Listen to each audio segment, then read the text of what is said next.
한글 단어 조성 원리를 통한 한글 문해력 강좌 한자 공부의 왕도 35번째 시간 시작하도록 하겠습니다. 오늘 체크할 부수는 역시 1획에 해당되는 부수 별자가 되겠습니다. 삐침이란 뜻입니다. 해서 글자 그대로 삐침을 나타내는 별자가 되겠습니다. 이 삐치다라고 하는 것이 무슨 의미인지는 뭐 굳이 설명을 크게 안 드려도 되겠죠. 이렇게 삐치는 것을 얘기한다. 이 별자를 붓으로 두고 있는 대표적인 한자는 지, 가다 그런 의미입니다. 네, 드디어 그런 의미죠.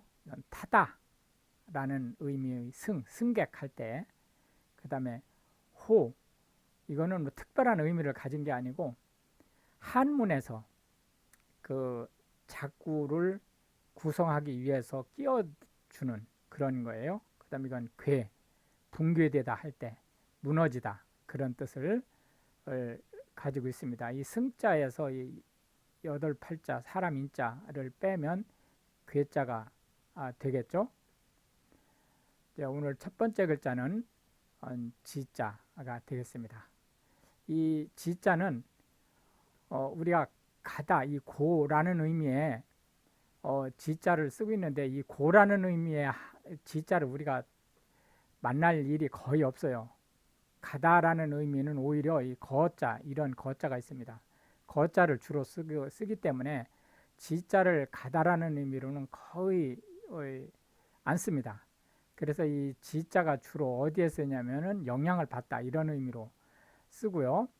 오늘은 모두 사자성어만 가지고 볼 겁니다. 지자를. 이 사자성어라는 얘기는 조금 이따가 한번 보시는 거로 하고, 지자는 이렇게 점을 찍고 그 다음에 이렇게 각도가 큰 기역자를 써주고, 그 다음에 역시 이렇게 삐침으로 가는, 요게 지금 부수죠.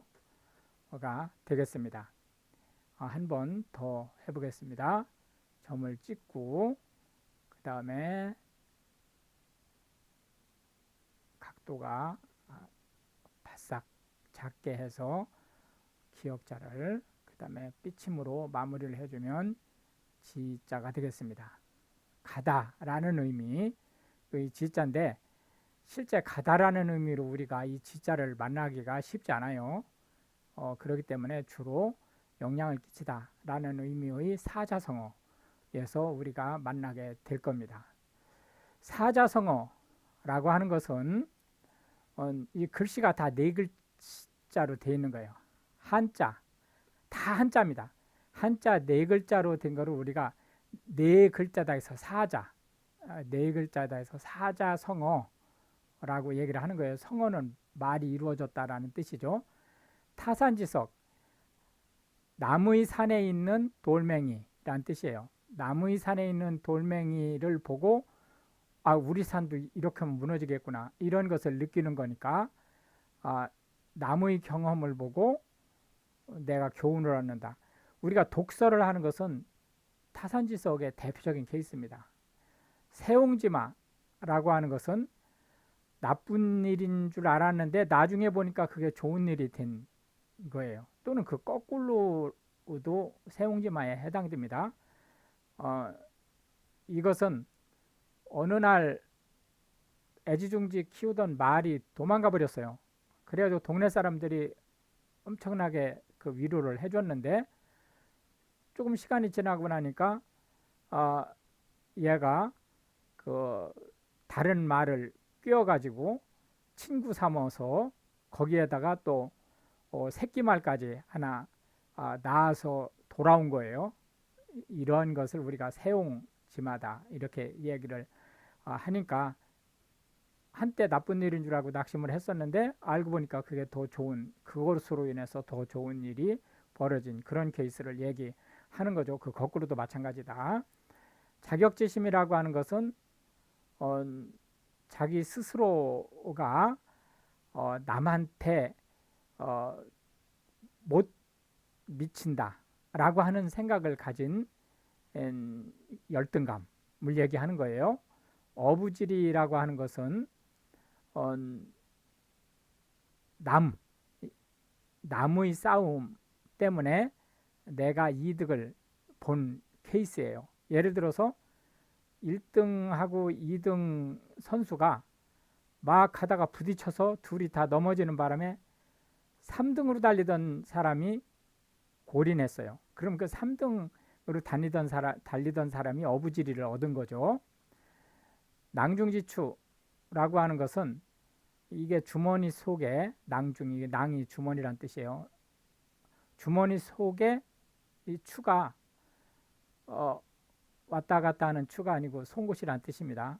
그 주머니 속에 송곳이니까 송곳이 뾰족하니까 일정한 시간이 지나면은 그 주머니를 뚫고 나오겠죠. 그런 의미예요. 그러니까 어떤 특징을 또는 특기를 가진 사람은 시간이 지나면 가만히 있어도 남들 눈에 띄게 된다라는 의미입니다.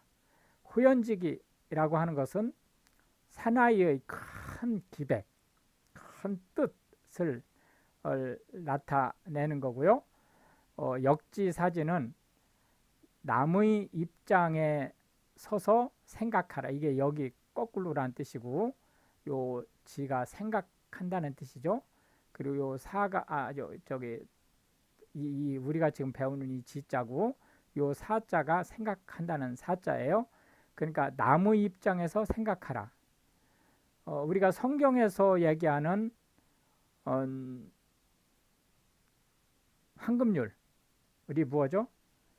내가 대접받고 싶은 대로 남한테 대접하라 라는 얘기죠. 이게 결국은 같은 말이에요.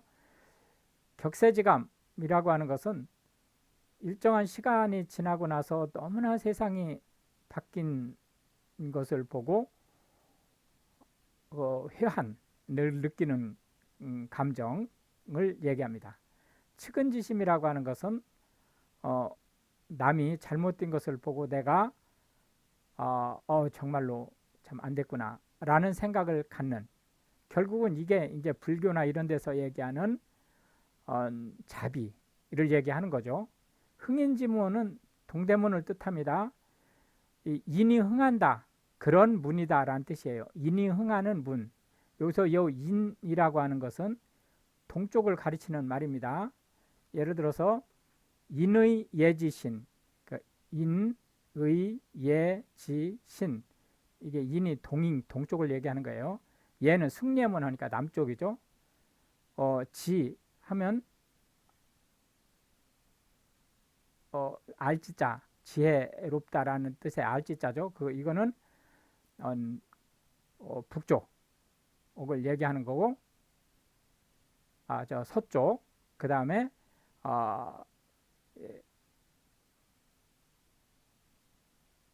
다시 하죠. 헷갈리네요. 이는 동쪽, 의는 서쪽, 예는 남쪽, 지는 북쪽, 그리고 신은 정중앙, 궁궐을 얘기하는 거죠. 신은 이렇게 이제 보시면 되겠습니다. 인의 예지신은 색깔로도 나타낼 수 있어요.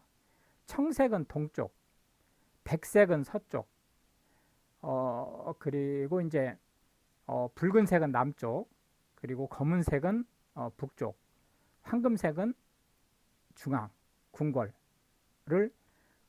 나타낸다. 이렇게 볼 수 있죠. 두 번째 한자는 선자가 되겠습니다. 앞서다, 먼저다 라는 의미예요.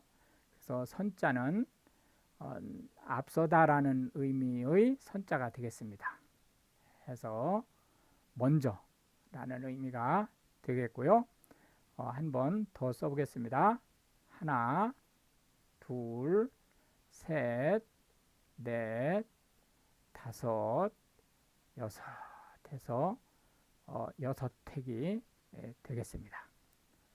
한번 더 써보겠습니다. 하나, 둘, 셋, 넷, 다섯, 여섯 해서 먼저 또는 앞서라는 의미의 선자가 되겠습니다. 선생님 그러면은 원래 이게 먼저 태어난 사람이란 뜻이에요. 근데 우리는 지금 현재 이제 teacher를 얘기한다. 선배는 나보다 나이하고는 관계없어요. 나보다 먼저 그 일을 시작한 사람, 특히 학교의 공부를 시작한 사람을 얘기하는 거고요. 선각자는 어떤 위기를 맞아서 이거를 빨리 타파해야 되겠다라는 인식을 가진 사람을 얘기합니다. 우선 다른 무엇보다 먼저 하는 것을 얘기하는 거고요. 선진국이라고 하는 것은 경제력이라든지 뭐 이런 것뿐만이 아니고 인권 문제라든지 이런 것들이 모두 앞서 있는 나라를 얘기합니다. 예를 들어서 중국 같은 경우는 경제력은 지금 현재 이제 미국 다음에 전 세계 탑 2에 해당되지만 우리가 중국을 선진국이라고 생각하는 사람은 이 세상에 아무도 없죠. 왜 그러냐면은 그들의 인권 문제라든지 또는 우방, 중국을 좋아하는 사람, 중국의 편에 드는 사람들에게 혜택을 베푸느냐라든지 또는 전 세계의 질서와 평화를 위해서 얼마나 많은 기여를 하느냐라든지 이런 거에서 너무 형편없기 때문에 중국을 선진국이라고 생각하는 사람이 아무도 없죠. 선엄이라고 하는 것은 이 많은 사람들이 이거를 헷갈려 해요. 선엄, 먼저 경험했다라는 말로 많이 들어요. 그런 말을. 먼저 경험했다라는 의미로 선엄을 뜻하는데 그게 아닙니다. 그게 아니고 경험하지 않았다는 뜻이에요. 경험하지 않아도 알 수 있는 거. 그걸 선엄이라고 합니다. 예를 들자면은 자유를 선호하는 것, 인격을 존중받는 것, 이걸 좋아하는 것, 이런 것은 선엄적 가치예요. 누가 가르쳐 주지 않아도 기본적으로 알고 있는 겁니다. 그거를 억제함으로써 문제가 생기는 거죠.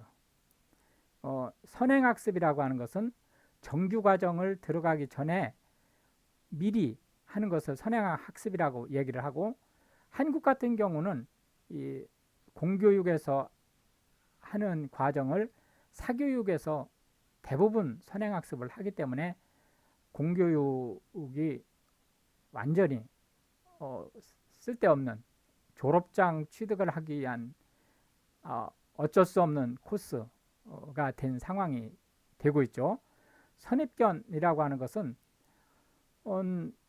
실제 그 대상, 이게 뭐 사람일 수도 있고 물건일 수도 있고 서비스일 수도 있고 뭔지는 모르죠. 그 대상을 객관적으로 만나서 살펴보기 전에 소문이라든지 또는 자기의 주관적인 어떤 성향 이런 거에 의해서 미리 판단을 하는 것을 선입견이라고 그래요. 선입관이라는 말을 쓸 수 있는데요. 같은 말입니다. 선물거래라고 하는 것은 이건 기프트라는 뜻이 아니죠. 어떤 아주 그 경제에 영향을 많이 끼칠 수 있는 재화를 미리 주문하는 겁니다. 예를 들어서 3개월 뒤, 6개월 뒤, 1년 뒤에 그 살 물건을 지금 미리 주문하는 거예요. 심지어는 돈을 미리 걸 수도 있는데 이제 그것까지는 아니고 근데 여기서 조건이 뭐냐면 오늘 조건이에요. 오늘 조건. 그러니까 3년 뒤 물건을 살 거를 오늘 시세로 사는 거예요. 이 얘기는 무슨 얘기냐? 예를 들어서 오일, 기름을 산다. 기름을 사는데 3개월 뒤에 들여올 기름을 오늘 거래하는 시세로 사는 거죠. 그러면은 기름값이 오르면 나는 엄청 돈을 버는 거죠. 기름값이 내리면 폭삭 망하는 거죠. 예, 이걸 선물거래다 이렇게 얘기를 하는 거고요. 이거는 이제 증권거래의 일종입니다. 선례라고 하는 것은 앞선 사례를 얘기하는 거죠. 실제 이 선례는 대단히 중요한 거예요. 지금 현재 이제 한국 사회가 그 어떤 개선을 한답시고 선례를 적폐로 몰아서 하루아침에 없애려고 하니까 자꾸 시끄러워지는 구조가 생기거든요. 근데 예를 들어서 선례 중에 잘못된 것은 경고하고 그 다음에 그 경고가 먹히지 않을 경우에는 법적으로 이제 제재를 가하고 이런 절차를 거치면서 연착륙을 하면 사실상 이제 사회적인 문제는 그렇게 되지를 않는데 이거를 하루아침에 이건 잘못된 것이다 라는 것으로 단정을 해서 문제를 야기하면 경착륙을 하면 화풀이가 되는 결과를 가져온다 라고 어떤 정의를 실현하는 것보다는 화풀이를 하는 것으로 비춰질 수 있는 걸 가지고 있기 때문에 이런 부분들은 조심해야 될 필요가 있다라고 볼 수 있겠습니다. 이렇게 해서 이제 오늘도 우리는 한 글자가 더 남았네요. 마지막 글자는 월자가 되겠습니다. 달, 하늘에 뜬 달이란 뜻이에요. 달이라는 의미와 그 달이라는 것을 두고 월이라는 캘린더가 생겼죠. 그래도 같은 말입니다. 그래서 달, 월자가 되겠습니다. 이 달이라고 하는 것은 문이라는 의미도 가지고 있고 먼트라는 의미도 함께 가지고 있다.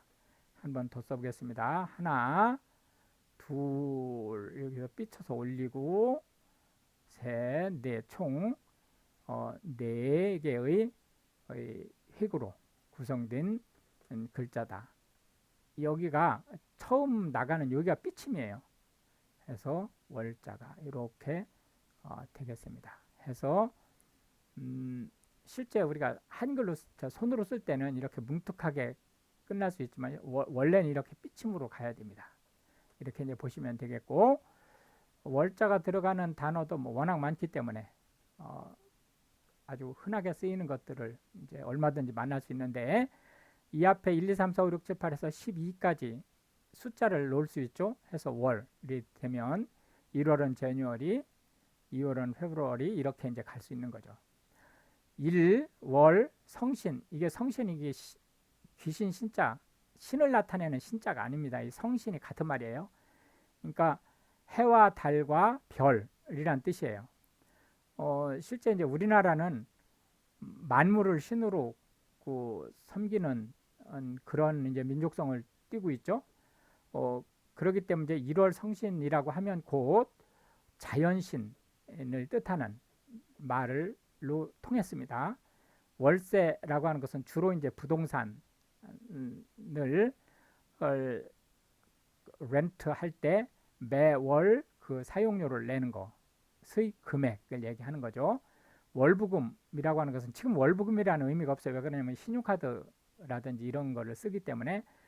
그러나 이제 신용카드가 보편화되기 전, 뭐 1980년대 이전, 뭐 이런 때는 할부로 물건을 샀죠. 그럴 때 이제 매월 내는 돈을 월부금이라고 얘기를 하는 거고, 월급은 우리나라는 급여가 매월 지급되는 게 기본입니다. 그렇기 때문에 이제 monthly salary를 월급이라고 얘기를 하고, 그 셀러리맨은 통상 월급쟁이 이렇게 얘기를 합니다. 그러니까 통상 그 미국이나 이렇게 이제 서양에서 주급이 메인인 그런 구조하고는 좀 다르죠.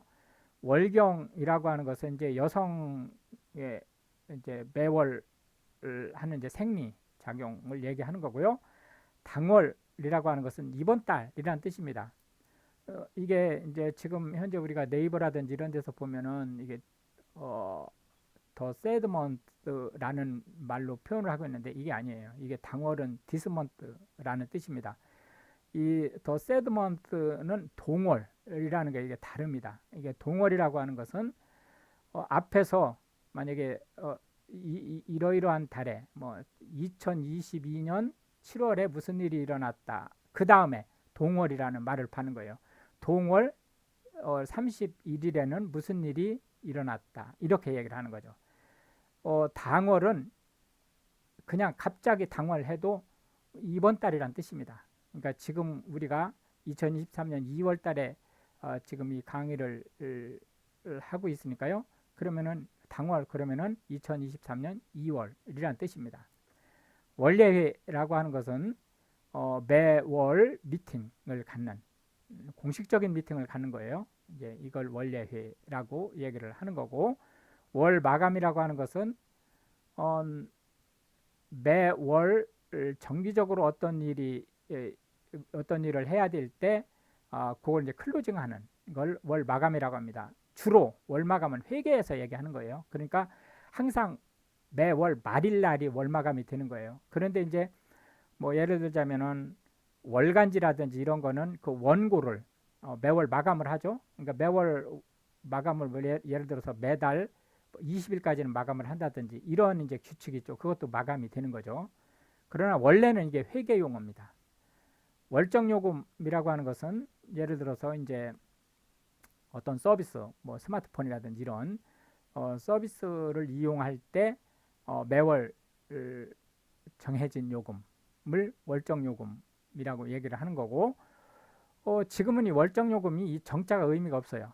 그러니까 예를 들자면은 월정 요금이라고 해도 그냥 쓴 대로 요금이 덜 쓰면 덜 나오고 많이 쓰면 많이 나오고 이렇게 해도 월정 요금이라고 우리가 그냥 합니다. 그때의 정은 정해졌다는 의미가 아니고 규정에 의한 요금이라는 뜻이죠. 규정에 의해서 월간 쓴 요금이라는 의미를 현재 지금 변경돼 가지고 그렇게 쓰이고 있습니다. 그러나 원래 월정 요금이라는 것은 고정된 요금을 얘기하는 거죠. 매월 고정된 요금을 낼 때 원래는 월정 요금이라는 말을 쓰는 거다. 그러나 지금은 그게 변질이 돼서 규정에 의해서 부과된 요금은 다 월정 요금이라고 얘기를 한다. 이렇게 해서 이제 오늘도 우리는 이제 세 개의 한자와 하나의 부수를 살펴보았고요. 그 각 글자에 대한 10개씩의 현대 한국어에서 쓰고 있는 실질적인 단어들을 살펴보았습니다. 이게 문해력 향상, 그리고 외국인으로서 한국어를 배우시는 분들에게 한국어의 단어 조성 원리를 이해하고 정확한 뜻을 파악하는 데 크게 도움이 됐으면 좋겠습니다. 시청해 주셔서 감사하고요. 우크라이나를 위해서 기도해 주시기 바랍니다. 감사합니다.